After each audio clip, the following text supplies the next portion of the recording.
자, 그게 할당적 우리 효율성의 140페이지 보시면은 자, 1번과 2번 지문을 하는데 자, 완전 경쟁시장은 현실적으로 존재하지 않는 시장이죠. 그래서 이 이상적 시장입니다.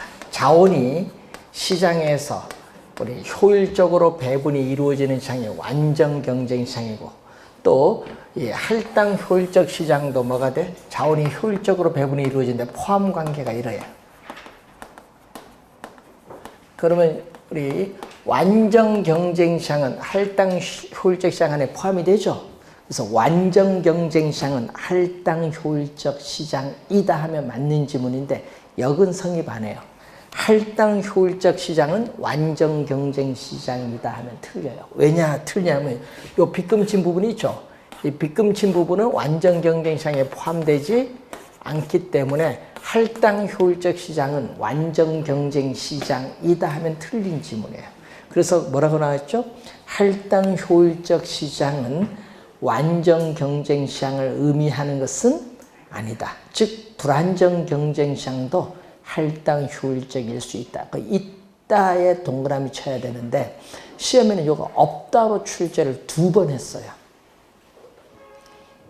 한 번은 정답으로 물었고요. 2번 출제를 했는데 이 빗금친 부분이 뭐다? 여러분 이 빗금친 부분이 불완전 경쟁 시장이겠지.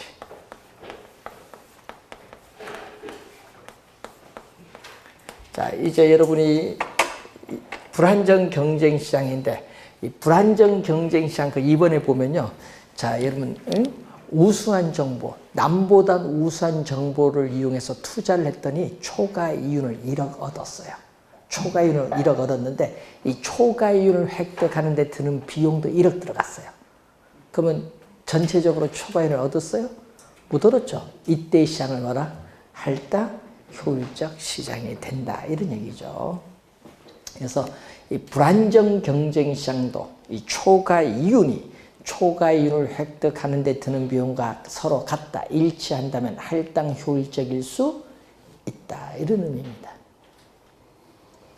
자, 그리고 여러분이 거기에 보시면은 그 4번에 보시면은 자, 부동산 시장에서 우리 독점 투자자 또는 특정 투자자가 초과 이윤을 우리가 획득을 하거나 또는 부동산 투기가 발생하는 것은 시장이 불완전하기 때문이 아니라 할당 효율적이지 못하기 때문이다. 이렇게 나오는데 그것을 우리는 달리 쓰면 또 시험 지문에 또 이렇게도 많이 나오죠. 부동산 시장이 할당 효율적이라면 시장에서 자원이 뭐다? 효율적으로 배분이 이루어진다면 할당 효율적이라면 이게 가정을 했잖아요. 가정이면 결론이 뭐다? 예? 우리는 부동산 시장에서 특정의 투자자는 초과 이윤을 얻을 수 없고 또 부동산 뭐도 발생하지 않는다? 투기도 발생하지 않는다라는 거. 그 지문을 또 달리 쓰면 이렇게 쓸 수 있어요. 그 4번 지문을 또 이렇게 쓸 수가 있습니다. 자, 6번에 부동산 거래에 정보 획득하기 위한 비용이 수반되는 것은 시장이 뭐 하기 때문에 우리는 불완전한, 여러분 정보가 비공개되어 시장이 불완전하기 때문에 그렇습니다. 자, 그리고 그 7번에 보시면은 자, 이 불완전 경쟁 시장에서는요. 여러분 우수한 정보를 이용해서 투자를 했을 경우에 이 정보의 가치와 그 정보를 획득하는 데 드는 비용이 같아요. 이 불완전 경쟁 시장이 여기에 갖게 되면은 뭐가 없냐 하면요. 초과 이윤 자체가 없어요. 초과 이윤 자체가 없을 때를 뭐라고 하냐면 할당 효율적 시장이다. 자, 이 초과 이윤 자체가 없으면 할당 효율적 시장인데 이때 이 초과 이윤이 없으면은 여러분 초과 이윤이 없으면은 과대 평가, 그 마지막 지문 보면 과대평가 또는 과소평가, 초과 이윤 자체가 없어요. 여러분 이렇게 할당 효율적 시장에서는 초과 이윤이 없기 때문에 과대 과소평가된 부동산은 존재하지 않는다. 할당 효율적 시장에서는 초과 이윤 자체가 없어요. 정보가치 정보비용이 같아서. 그래서 이게 같기 때문에 어떻게 돼요? 과대평가, 과소평가된 부동산은 존재할 수 없다. 이것도 정답 지문으로 또 한번 출제된 적이 있습니다. 자, 프린트 3번 문제 한번 볼까요? 자, 다음 설명 중에서 틀린 건데, 진정한 의미 효율적 시장은 강성 효율적 시장을 말하며, 이건 맞았죠? 뒤에 볼까요? 강성 효율적 시장에서는 새로운 미래의 정보를 분석하여 초과이익을 얻을 수 있다. 여러분, 강성 효율적 시장은 과거, 현재, 미래에 어떤 정보를 이용해서 투자를 한다 하더라도 결코 초과이익을 획득할 수 없습니다. 그러니까 1번은 틀린 지문이죠. 1번 정답이고, 2번 정보 할당에 있어서 할당 효율적이라면 과대, 과소평가된 부동산은 존재할 수 없습니다. 할당 효율적이라면. 자, 약성 효율적 시장에서는 기술적 분석을 통하여 초과이익을 또 획득할 수 없다. 맞고, 시장이 독점이라 하더라도 독점을 획득하기 위한 비용이 모든 투자자에게 똑같다, 동일하다면 이때도 할당 효율적일 수 있습니다. 부동산 시장에서 초과 이윤과 투기가 발생하는 것은 시장이 불안전하기 때문이 아니라 정보가 비공개가 되어 할당 효율적이지 못하기 때문에 나타나는 현상이죠. 그래서 정답은 1번이 정답이 되겠습니다. 자, 여러분 교재 100 우리가 40페이지에 우리가 예제를 한번 보겠습니다. 자, 140페이지의 밑에 두 번째 봅니다. 갑이 1단의 토지를 보유하고 있는데 그 근처에 공장이 이전될 가능성이 있다고 하자 현재의 상태는 가능성만 있을 뿐 실제로 이전될지는 어느 누구도 확실하게 알 수가 없다. 가령 공장 이전이 확실하게 되는 것을 1년 후라 한다. 1년 후입니다. 이전될 확률과 그렇지 않을 확률이 각각 반반. 각각 반반은 몇 프로? 50%라고 할 때 이전이 확실하게 되면은 대상 토지 가격은 8,800만 원이 되고 그렇지 않을 경우에는 얼마? 6,600만 원이 된다고 가정한다. 이때 투자자들의 매수 가격과 토지 소유자의 매도 가격은 각각 얼마가 될 것인가? 단 투자자의 요구 수익률은 연 10%다. 자, 이것을 풀 때는요. 우선 불확실성. 자, 이런 불확실성이라는 것은 뭐죠? 공장이 이전될지 이전이 안 될지 모른다. 모르는 상황. 이 불확실성 하에서 1년 후죠. 1년 후 예상되는 토지 가격은 얼마냐? 자, 1년 후 예상되는 토지 가격은 자, 공장이 이전될 때는 얼마? 대상 토지 가격은 8,800만 원. 공장이 이전되지 않을 경우는 얼마? 6,600만 원이 되죠. 자, 이때 공장이 이전될 경우, 이전되지 않을 경우인데 문제는 각각 몇 프로? 이전될 확률 50%, 이전되지 않을 확률도 몇 프로? 50%. 100%에서 50%니까 0.5. 그러면은 얼마? 여기 4,400, 3,300 대주니까 얼마 나오죠? 7,700만 원이 되겠죠. 7,700만 원. 요거 예상되는 토지 가격은 미래 가치예요. 자, 예상되는 1년 후의 가격은 미래 가치를 뭘로 고친다? 현재의 가치. 이제 투자 이론에서 우리 배웠으니까 1년 후에 7,700만 원이 현재 얼마냐 얘기해요. 자, 여러분 1년 후에 7,700만 원이 현재 얼마냐? 현재로 할인할 때는 할인율로서 뭐를 사용한다? 요구 수익률인데 요구 수익률 몇 프로? 10%, 0.1이고 몇 승? 1승이죠. 1년이니까 1승. 만약에 2년 후면 뭐? 제곱. 그럼 29회는 2년 후로 출제했어. 왜냐? 여러분들이 막 암기비법에서 뭐 1.1로 막 암기하다 보니까 출제를 2년 후 출제했어. 2년이 되면 이거 제곱입니다. 그래서 달라요. 1년 후니까 1승. 얼마?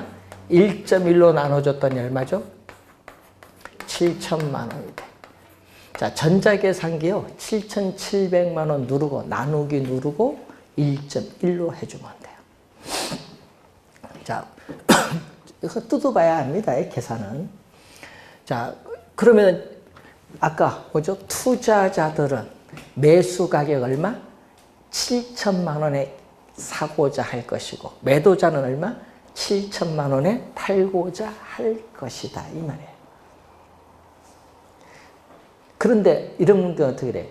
아까 투자자는 7천만 원에 사고자 하는데 시장에서 땅 가격이 5천만 원이다. 그럼 살까요, 안 살까요? 싸잖아요. 자기가 7천만 원 기꺼이 주고 살려고 하는데 5천만 원 가면서 돈 주고 빨리 사야지. 그런 걸 판단하는 겁니다. 항상.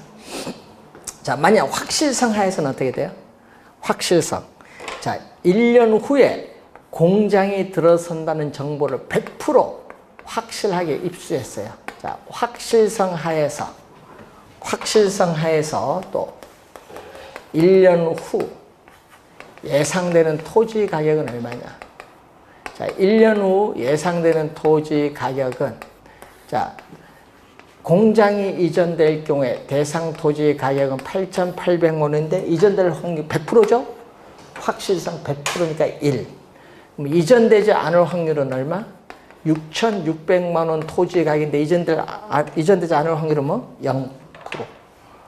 해주면 얼마? 8,800만 원이에요. 그럼 이것을 또 현재 가치로 할인하면은 1년 후에 예상되는 토지 가격 8,800만 원이 현재 얼마냐? 우리 또 할인율 요구 수익률 10% 0.1이고 사업기간 1년 1서 1.1로 나눠줬더니 얼마죠? 8천만 원이 돼요. 자, 우리가 3번 출제했거든요. 15회 우리 3번 우리 관련해서 정보의 가치 구하는 거 15회 추가 시험하고 29회 시험에 요거 구하는 거 3번 출제했어. 뭐가 출제했다? 정보의 가치. 예, 요거 구하는 정보의 현재 가치. 요거 구하는 거죠. 정보의 현재 가치. 근데 항상 앞에는 뭐다? 확실성. 자, 확실성 하에 현재의 가치에서 뭐를 뺀다? 불확실성. 확실성 하에 현재의 가치에서 불확실성 하에 현재의 가치를 빼는 거죠. 자, 확실성의 현재 가치 얼마? 8천만 원. 불확실성의 현재 가치 얼마? 7천만 원 뺐더니 얼마 나온다? 정보의 현재 가치는 얼마? 1,000만 원이 나오지. 1,000만 원. 요거 구하는 거 3번 출제했어. 요까지만 구하는 거 있죠. 요까지만 구하는 것은 14회 시험에 한 번 출제했어요. 계산 문제. 요까지만 구하는 건 한 번. 자, 그런데 문제는 우선은 여기서 이제 또 봐야 되는데 만약 정보 비용이 얼마야? 자, 여러분이 공장이 이전된다는 정보를 획득하는데 1,000만 원 들었다. 그럼 얼마? 그럼 공장이 이전된다는 정보를 획득하는데 1,000만 원 들면 이거 서로 같죠? 정보의 현재 가치와 정보 비용이 서로 같다. 같으면 어떻게 돼? 아까 같으면 뭐가 없어? 초과 이윤이 없다. 이때를 무슨 시장 할까? 초과 이윤이 없으니까 이때는 할당 효율적 시장이 된다. 이 말이에요. 근데 만약 여기에 600만 원이다. 정보를 획득하는 데 드는 비용 600만 원이다. 그러면 어떻게 돼? 공장 이전하는데 정보를 획득하는 비용 600만 원이면 정보의 가치 1,000만 원이 더 크네요. 이때는 얼마? 1,000만 원에서 600만 원 뺀 400만 원에 뭐를 얻고 있다? 초과 이윤을 얻어요. 여러분, 초과 이윤이 얻으면은 우수한 정보를 얻었다는 얘기예요. 우수한 정보를 얻어서 초과 이윤을 얻으면은 이때는 우리는 투자자는 시장을 뭐한다? 패배시킨다. 패배시켰다. 패배. 시킨다 또는 시장을 패배시켰다라고 해. 투자자는 시장을 패배시킨다 또는 패배시켰다고 하는데 이 말은 무슨 얘기냐면요. 소수의 투자자들이 남보다 더 비공개된 우수한 정보를 획득해서 투자를 했기 때문에 뭐가 발생한다? 초과 이윤이 발생을 했다 이 말입니다. 그 내용이 밑에 지문에 우리가 나와 있는 내용이죠. 그래서 이런 부동산 시장의 특성과 이 효율적 시장 이론을 같이 묶어서 요즘 한 문제를 가끔 내요. 그래서 원래 한번 주의해 두시고, 자, 여러분 교재에 이제 넘어가서, 151페이지로 한번 갑니다. 상권. 자, 이 부동산에 있어서 입지 이론은 주거지, 상업지, 공업지인데 주거지는 출제를 안 해요. 그러니까 여러분이 시험 문제 매년 출제하는 게 상업지거든요. 공인중개사 요즘은 상업지가 상당히 중요한데 상업지는 매년 출제를 하고 있어요. 특히 상권이죠. 상권을 뭐라고 했어요? 우리는 배후지. 상권을 다른 말로 뭐냐? 배후지. 또는 고객이 존재하는 지역이다. 고객이 정주. 고객이 정주. 우리 농경 생활하면서 주택이 정착이 됐죠? 이동 생활을 하지 않고 정주.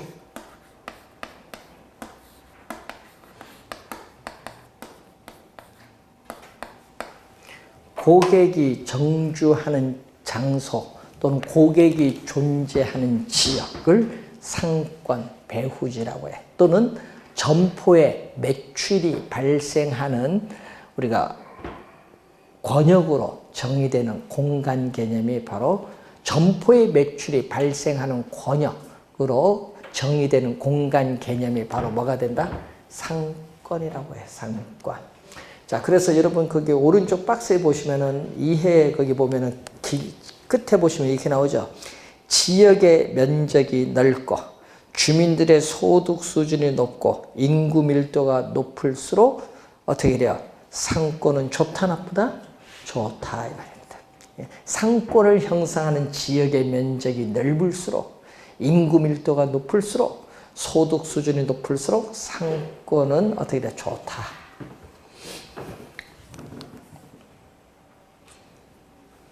자, 또 그 바로 밑에 보시면은 점포의 면적. 자, 여러분 우리 점포의 면적 보면 되겠죠. 백화점, 할인점 이 면적을 보든지 편의점 면적을 보든지 점포의 면적과 상권의 범위, 규모를 보면 상권의 범위, 규모를 보면은 어떤 형상이 나타나냐. 예? 점포의 면적이 클수록 상권의 범위도 크죠. 여러분 같은 방향으로 변동하면 뭐라고 해요? 여러분 같은 방향으로 변동하면 뭐라고 해? 플러스 비례라고 해. 같은 방향. 예? 그런데 우리 구매 빈도.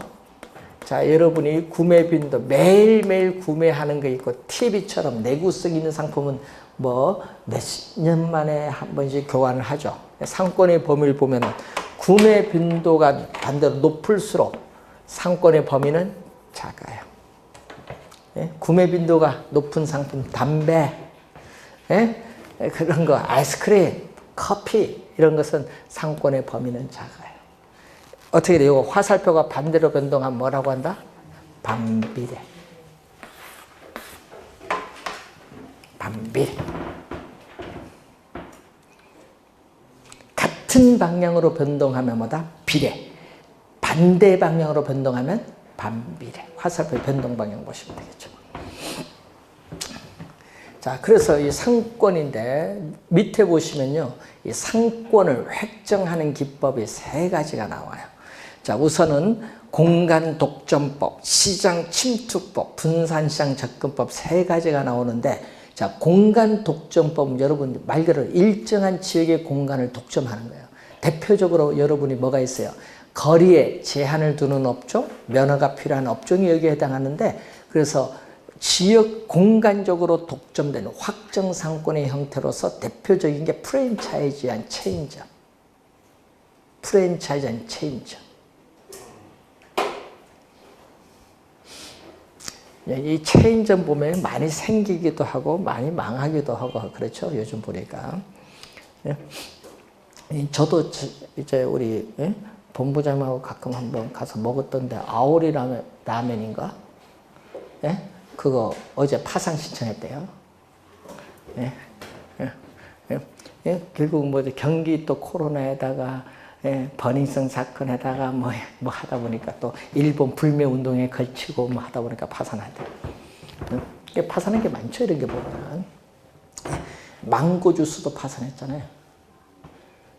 망고 막 붐일 때 막 생기다가 그렇고 또 많이 파산한 게 또 있죠. 저 대만 카스테라 이것도 붐일 때가 쫙 있다가 또 파산하고. 이게 보면요, 이게 잘 봐야 될 것 같아요. 체인점 이런 거는. 자, 공간 독점한 일정 지역의 공간. 요것 때문에 또 많이 싸우죠. 독점을 하는데 거기 또 내주면 점포 내주면은 분쟁이 생기잖아요. 일정한 지역의 공간을 독점하는 확정 상권, 확정된 상권입니다.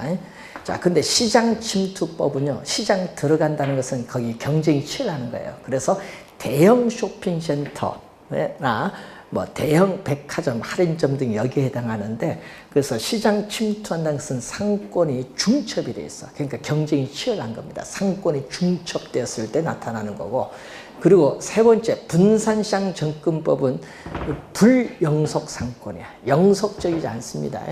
그래서 우리는 시장의 분할을 전제로 한 불영속 상권인데, 그래서 특정 지역만 공급을 하는 거죠. 그래서 우리는 동일 지역 내에서도 시장을 여러 개로 나누잖아요. 그 동일 지역 내에서도 우리는 그룹 A그룹, B그룹, 이 그룹별로 우리는 차이를 서 공급을 해요. 그래서 매우 전문화된 상품을 특정 수요 계층을 대상으로 공급하는 고급 가구점 같은 것이 대표적인 거예요.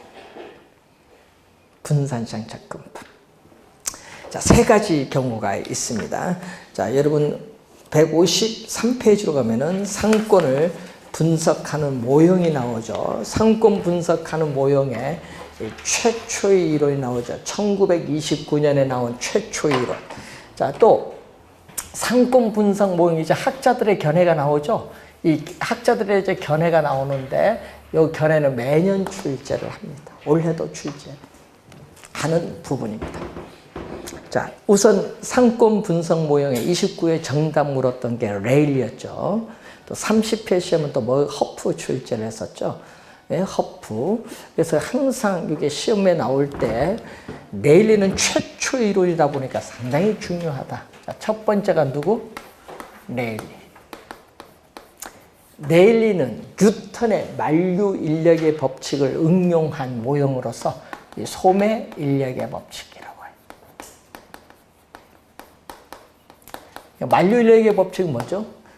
우리는 두 물체 사이에 이 인력은 질량의 크기에 비례하고 거리 제곱에 반비례한다. 이걸 가지고 만든 중력 모형이에요.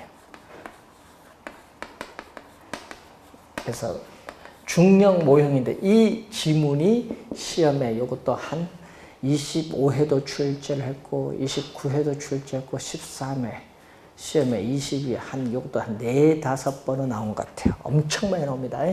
29회도 정답입니다. 두 도시 사이에 위치하고 있는 소비자에 대해서 상권이 미치는 영향력의 크기죠. 자, 예를 들어서 여러분 여기 A 도시, 두 도시가 주어졌죠. A 도시, 요거는 뭐 B 도시, 이렇게 두 도시 사이에 위치하고 있는 소비자에 대해서 상권이 미치는 영향력의 크기는 두 도시의 크기인 뭐에 비례한다? 인구에 비례한다.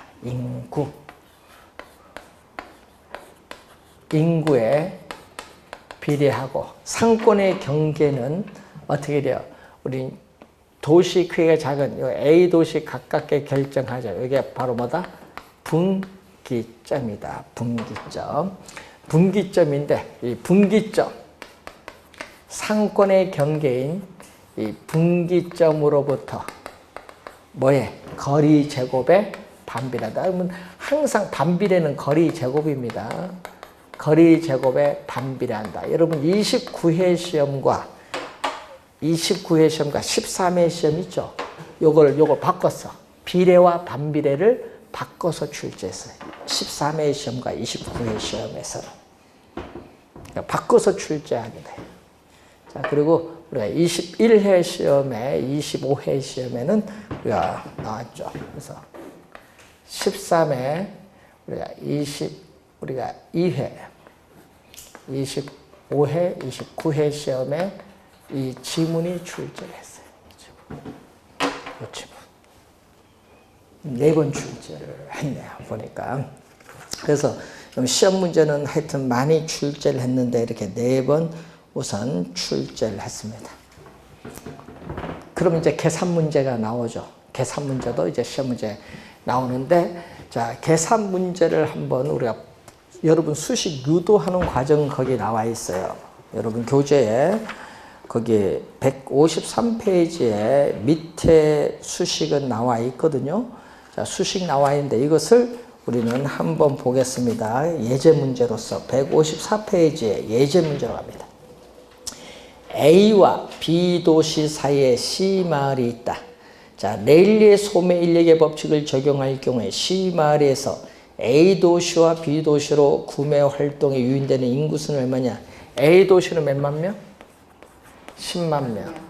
B 도시는 30만 명이고, 여기 C 마을이다. 이 C 마을인데 여기 거리는 둘 다 몇 킬로? 20km로 같다. 이렇게 놨어요. 둘 다 같다.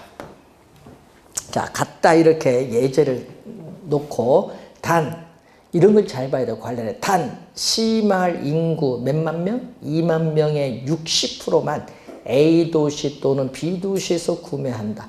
이게 중요해요. 이게 뭐를 가정을 했어요. 한계가 있습니다. 시험 나올 때 그거 잘못 계산하면 틀립니다. 자, 그러면은 무슨이냐? 이 C마을에 2만 명이 중에서 60%인 12,000명이 A 도시로 몇 명 물건 사러 가면 나머지는 B에 몇 명 가느냐. 그러니까 소매, 잠재력의 상대적 크기를 나타내요. 상대적 크기라는 건요, 분수식으로 가. 분수식. 상대적 크기는 이렇게 뭘로 간다? 분수식. 이렇게 A 도시로의 인구, 유인 비율 대 B 도시로 인구, 이렇게 분수식으로 가. 상대적 크기는. 이때 고객을 끌어당기는 힘, 유인력은 뭐죠? 비례는 뭘로 간다? 비례는 분자로 가. 인구는 분자로 가. 그리고 반비례는 뭘로 간다? 거리 제곱 반비례는 뭘로? 분모. 반비례는 분모. 자, 요걸 가지고 풀면 돼요. 자, 그러면은 A 도시의 인구 유인 비율은 A 도시 인구 얼마? 10만 명에 비례하고 거리 20km, 거리 제곱에 반비례. B 도시는 얼마?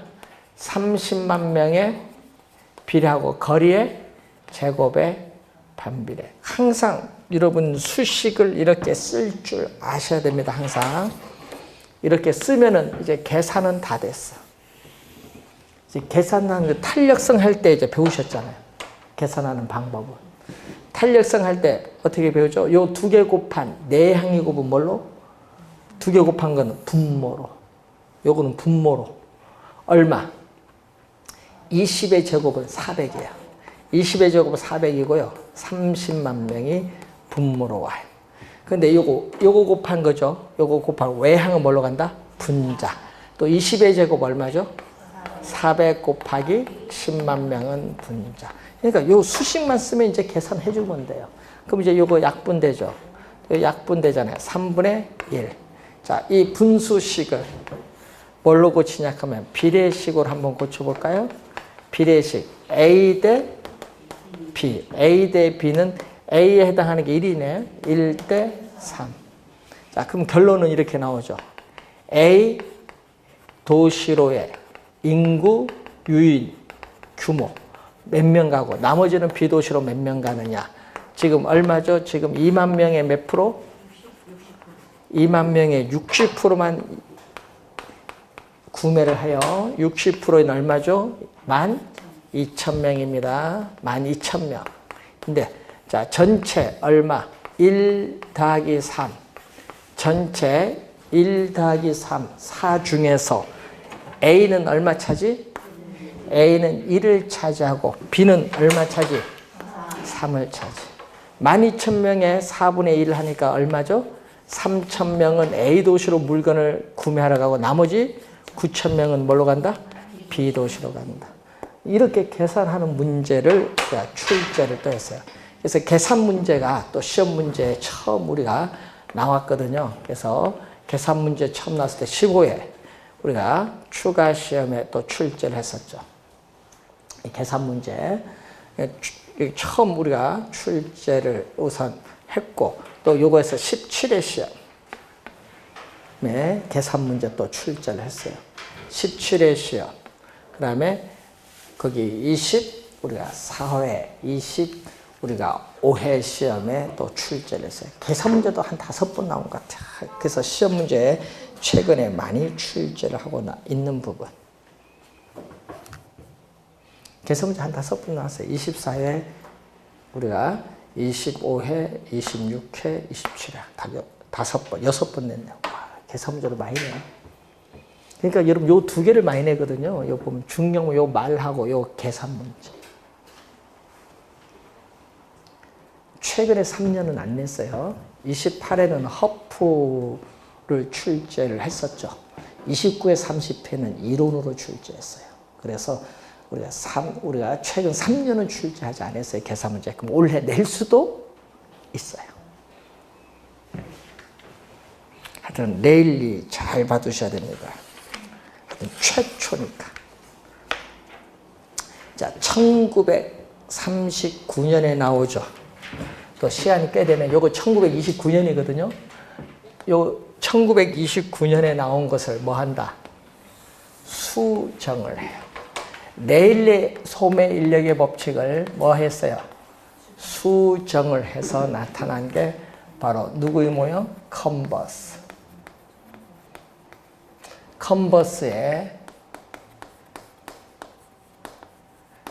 컨버스의 분기점 모형을 뭐라고 한다? 수정된 소매 인력의 법칙. 자, 컨버스의 분기점 모형을 수정된 소매 인력의 법칙이라고 해요. 뭐라고 수정해요? 이것도 중력 모형이죠. 그러면 수정했기 때문에 뭘로 수정을 한다? 수정한 것은 뭘로? 인구를 뭘로 수정했다는 거죠? 처음에도 컨버스도 인구로 계산하다가 나중에 수정했거든요. 수정을 뭘로? 매장 규모. 그럼 매장 규모 뭘로? 매장 규모인 매장 면적으로 수정을 한 거예요. 매장 면적에 뭐다? 비례하고 분기점으로부터 또 거리의 제곱에 반비례한다. 이렇게 수정을 한 거예요. 수정. 자, 여러분 155페이지 보시면요. 자, 거기 위에서 두 번째 보시면은 상권의 경계점, 분기점이죠. 두 도시가 미치는 구매 영향력이 뭐다? 같은 점. 우리가 도시가 미치는 구매 영향력이 같은 점이 우리가 바로 분기점이 된다.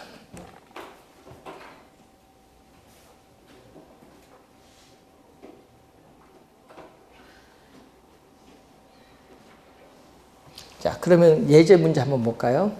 자, 어떤 도시에 쇼핑센터 A와 B가 있다. 자, 그림 보시면은 두 쇼핑센터 간 거리는 몇 킬로? 8킬로인데 A 면적은 얼마? 1000. 자, 여기 A 쇼핑센터 면적은 1000제곱미터. B 쇼핑센터의 면적은 얼마? 9000제곱미터. 그러면 상권의 경계는 규모가 작은 여기에 가깝게 결정되겠죠. 여기에 분기 있죠. 거리는 얼마? 8km. 이렇게 주어졌어요. 자, 이때 뭐라고 나와 있죠? 우리 두 쇼핑센터의 상권의 경계선은 얼마인가? 자, 상권의 경계선의 답을 보니까 A로부터 이렇게 나왔거든요. A로부터 얼마냐? 그럼 A로부터 요걸 모르니까 요걸 X라 놓으면 되겠죠? X. 그럼 요 X 값이 얼마냐, 이게? X 값은 거기 공식이 위에 나와 있죠. 1 플러스 루트 A 쇼핑센터의 매장 면적 얼마? 1000제곱미터. B 쇼핑센터의 매장 면적 얼마? 9000제곱미터. A로부터 나왔을 때 그럼 여기 누뚜구는 얼마가 나오죠? 그럼 누뚜구는요. 누뚜 3의 제곱해서 3이 돼요. 그래서 여기에 두 도시 간의 두 쇼핑센터, 두 도시의 쇼핑센터 간의 거리 8km. 그럼 이건 얼마죠? 1 플러스 3의 8이니까 8을 4로 나눠주니까 얼마? 2km가 되죠. 그러니까 여기에 중간이 4km니까 4보다 작아야 돼요, 답은. 시험 문제 계산 안 하고 찍어도 1, 2번 찍어야지 뭐 다른 거 찍으면 안 되는 거예요. 요령 있게. 그러니까 결국 뭐죠? 우리가 규모가 작으니까 A 쇼핑센터 상권의 규모는 작고 B는 이렇게 상권의 규모는 뭐다? 크다 이 말입니다. 쉽게 얘기하면.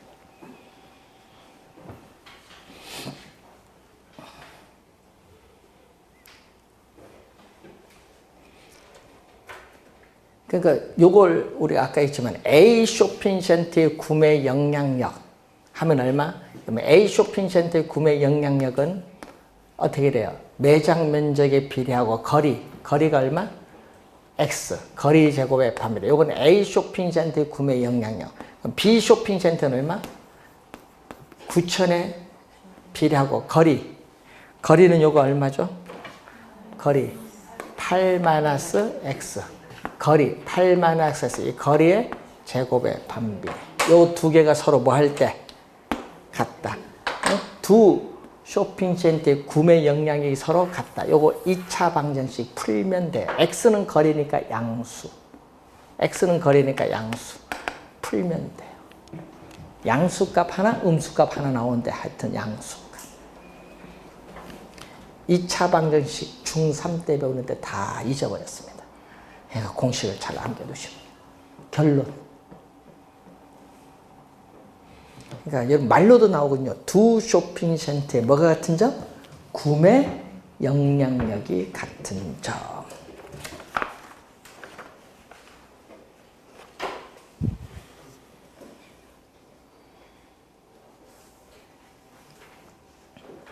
자, 밑에 허프가 나오죠. 밑에서 네 번째 보시면 확률 모형에 확률의 동그라미 있으면 되겠죠. 확률이란 걸 의미하고, 자, 그리고 여러분 교재 156페이지에 위에서 두 번째 보시면은 쇼핑센터를 방문할 확률, 요거 시험 문제에 우리가 두 번 출제했었죠. 29회 시험과 우리가 1회 시험에 또 출제를 한 내용이죠. 22회 시험과 29회 시험에 출제를 한 내용입니다.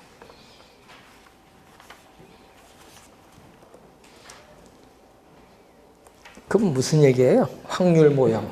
자, 여러분이 요 소매 인력의 법칙은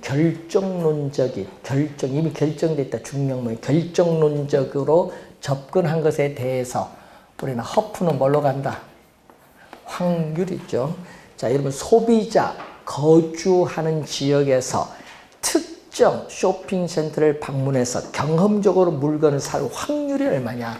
그러니까 경험적으로 물건을 살 확률이 얼마냐? 그래서 확률 모형입니다. 확률 모형. 그래서 확률적인 상권 분석 모형인데 뭐를 기준? 요거는 도시 단위. 여러분 레일리의 소매 인력의 법칙은 도시 단위인데 요건 뭐를 기준? 매장 단위를 기준. 요거는 매장. 여러분 한 도시 내에 다수의 경쟁 점포가 존재하죠. 여러분 광명시에도 다수의 경쟁 점포가 있을 거 아니야. 예를 들면 뭐가 있어요? 뭐 이마트도 있을 수 있고 또 뭐다? 홈플러스도 있을 수 있고 이렇게 경쟁 점포가 존재해요. 다수. 그랬을 때 우리가 여기 소비자 거주지가 주어지겠지. 자, 소비자 거주지가 주어졌어요. 자, 소비자 거주지의 인구가 얼마다? 20만 명이다. 자, 소비자의 거주지의 인구가 20만 명인데 여기서 뭐를 통한다? 우리는 A, 우리가 할인점, A 할인점에 9,000 제곱미터, 거리 3km다. 자, B 할인점, 매장 면적 4,000제곱미터의 거리는 2km다. 자, 항상 여러분 주의해야 될 것은 요걸 꼭 명심해야 돼요. 여러분 항상 우리 공간 거리 마찰 계수라는 용어가 나오거든요. 자, 이 값이 여러분이 2라고 가정을 합니다. 여러분 공간 거리 마찰 계수는 우리가 일상생활용품을 판매하는 점포나 전문품점이냐 다르거든요. 그리고 또 교통의 편리성, 접근성에 따라서도 달라져요. 마찰 계수가. 네? 그래서 문제는 이 공간거리 마찰 계수는 우리가 상품의 종류나 교통의 편리성 등에 따라 달라져요. 그러니까 0일 수도 있고 1일 수도 있고 2일 수도 있고 3일 수도 있고 4일 수도 있고 값이 달라요. 근데 우리는 뭐라고 가정해? 2라고 가정해. 그럼 2라고 가정해서 뭐를 적용하는 거예요? 2라고 가정해서 중력 모형을 적용해요. 그래서 중력 모형을 적용해서 또 15회 시험에 출제했었죠. 뭔다? 매장 규모, 매장 면적에 또 뭐한다? 비례. 15회는 이걸 반비례로 또 출제했습니다. 매장 면적에 비례하고 거리 제곱에 뭐한다? 반비례한다. 여러분 여기는 지금 두 이론은요 직선거리예요. A, B 두 직선거리인데 여기는 직선거리가 아니죠. 네, 직선거리가 아니라는 걸 좀 주의해 두시면서 시간거리 개념입니다. 거리 제곱에 반비례한다. 자, 우선은 요걸 15회는 바꿔서 출제를 했습니다. 허프도 상당히 시험에 많이 출제를 했는데 13회 시험부터 출제해서요. 엄청 많이 출제했습니다. 13회, 15회, 16회, 17회, 20회, 20, 우리가 2회에 20, 우리가 5회 시험, 28회, 29회, 30회, 10번은 출제했네. 이야, 진짜 많이 출제했습니다. 작년에도 출제했습니다. 작년에 아예 하나의 문제로 출제했어요. 허프의 모형에 대한 설명 중 틀린 거. 자, 그러면은 요 관련돼서 시험 문제는 요걸 출제하겠죠. 계산 문제 나오는 거, 계산 문제 나오는 거도 봐야 되니까 계산 문제도 많이 출제했어요. 한 5-6번 나온 것 같아요. 자, A 할인점을 방문, 소비자 거주지에서 A 할인점을 방문해서 경험적으로 물건을 살 확률을 우리 뭘로 표현한다? 시장 점유율. 그래서 항상 요거부터 먼저 구해야 돼. 시장 점유율. 항상 제일 먼저 구하는 거 뭐부터? 시장 점유율부터 제일 먼저 구하라. 허프는. 자, 그럼 분모는 어떻게 돼? 시장 점유율 구할 때는 분모는 전체에서 내 점포. 전체 뭐죠? A 할인점은 매장 면적에 비례하고 거리 3km, 거리 제곱에 반비례. B 할인점은 매장 면적에 비례하고 거리 제곱에 반비례 대주면은 전체죠. 지금 점포가 2개 있으니까 전체인데 위에는 뭐죠? 구하고자 하는 A 할인점이 얼마 차지하느냐? 9,000 거리 제곱 얼마 나오죠? 9,000을 9로 나눠주니까 1,000, 4,000을 4로 나눠주니까 1,000. 그러니까 얼마? 2분의 1 곱하기 퍼센트로 가야 되니까 몇 프로? 50%. 시장 점유율은 퍼센트로 가는 겁니다. 100을 곱해주는 거죠. 자, 요걸 구하면은 두 번째는 뭐를 구한다? 이용객수를 구해야겠죠. 이용객수. 예. 자, 항상 시장 점유율을 먼저 구해야 이용객수가 나오는 거예요. 이용객수는 얼마? 우리는 얼마? 20만 명. 소비자 거주지의 20만 명의 몇 프로가 차지한다? 우리는 50%가 방문해서 물건을 산다. 그럼 몇만 명? 10만 명이 A 할인점 가고 나머지 10만 명은 B 할인점 간다. 자, 상권 내에 소비자가 또 들어선다. 자, 4km 지점에 4km 지점에 C 할인점이 들어선다. 그럼 어떻게 돼요? 여러분 4km 지점에 C 할인점이 새로 들어서면요. 어떻게 돼? 상권 내에 인구도 변화가 없고 소득도 변화가 없는데 점포가 새로 들어서면은 고객이 여기서 뺏길 거 아니에요. 고객이 여기 갈 거 아니에요. 그럼 여기 A, B는 고객이 감소하고 C는 고객이 뭐 한다? 증가하죠. 그러니까 줄어든 만큼 늘어나요. 이걸 뭐라고 해요? A, B 줄어든 만큼 C의 고객이 늘어나는 거. 이걸 제로 썸 게임이라고 해요. 그래서 확정된 상권 내에서의 신규 점포가 들어서면 기존 점포의 고객이 줄어드는 거죠. 그래서 제로 썸 게임이 나타나네. 그래서 허프면 상권이 확정된 상권에서는 무슨 게임? 제로 썸 게임이라고 해요. 제로 썸 게임. 제로 썸 게임이 있는 거예요.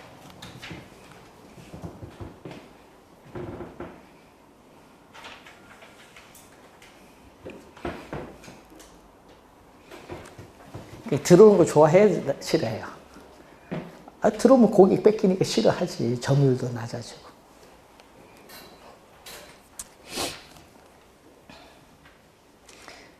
자, 여러분, 우리나라 그 통신사가 제일 먼저 생긴 게 뭐예요? 한국이동통신이죠.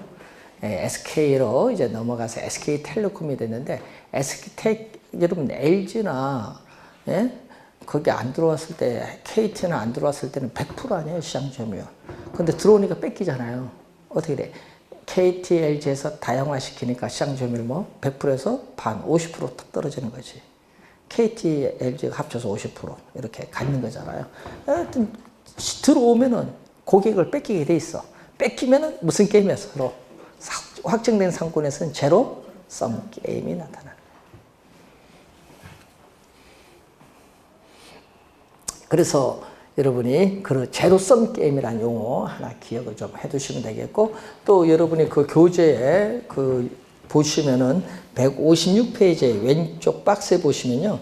공간 거리 마찰 개수는 교통 조건, 아까 접근성, 뭐 교통 조건이라든지 쇼핑 물건의 특성, 여러분 일상생활 필수품을 판매하느냐, 전문품을 파느냐, 이 쇼핑 물건의 특성에 따라 달라지는 값이야. 우리는 뭐라고 가정했다 아까? 2라고 가정해서 중력 모형을 적용한다. 우리 시험에 보면 꼭 2라고 나와요. 그래서 거기 보시면은 어떻게 돼요? 교통 조건이 나쁠 경우에는요, 마찰이 크거든요. 공간 마찰 개수 값은 커지게 돼. 교통 조건이 나쁘면. 반대로 교통 조건이 양호하면은 접근성이 좋아지기 때문에 어떻게 돼? 마찰 개수는 작아지게 됩니다. 그리고 전문품인 경우에는 일상생활 용품보다 공간 마찰 개수의 값이 우리가 낮을 거죠. 왜냐? 여러분 전문품을 사는 경우에는요, 거리가 멀더라도 좋은, 멀더라도 기꺼이 부담을 해서 나는 가려고 하죠. 일상생활용품보다는. 그래서 마찰 개수가 낮아요. 그래서 거기 보시면 더 좋은 조건의 쇼핑을 원할 가능성이 높지만 일상생활용품인 경우 구매 주기 짧죠. 뭐 하루마다 뭐 사는 경우도 있고, 구매 빈도도 우리가 높아요. 구매 빈도도 높고, 구매 단위도, 여러분 라면을 하루에 하나씩 사지 뭐 100개씩 사는 건 아니잖아. 구매 단위도 작아요. 구매 단위도 우리가 작아서 우리는 멀리까지 가서 쇼핑하려는 경향은 적어져요. 그렇기 때문에 전문품인 경우가 공간 마찰 개수가 작아진다.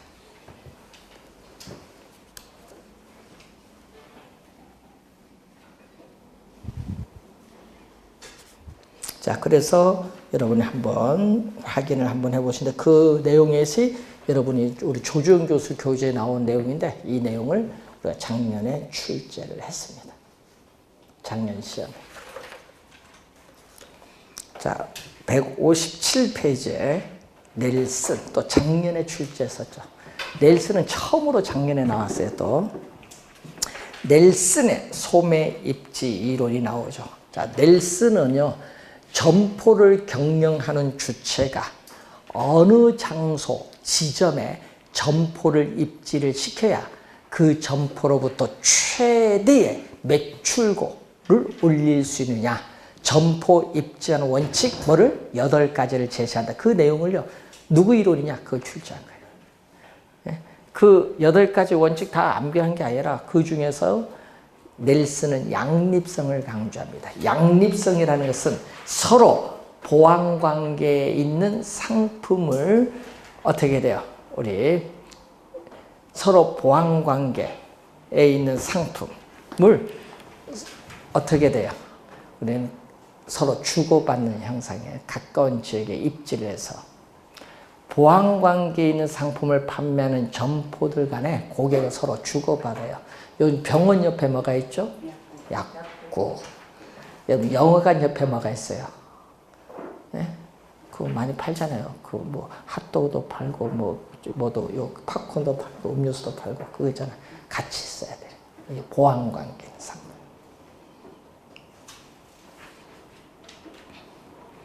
자, 넬슨까지 우선 설명을 했고요. 그 여러분 교재 158페이지로 가시면은 크리스탈의 중심지론이 나오는데 이것은 잠시 쉬고 시작하겠습니다.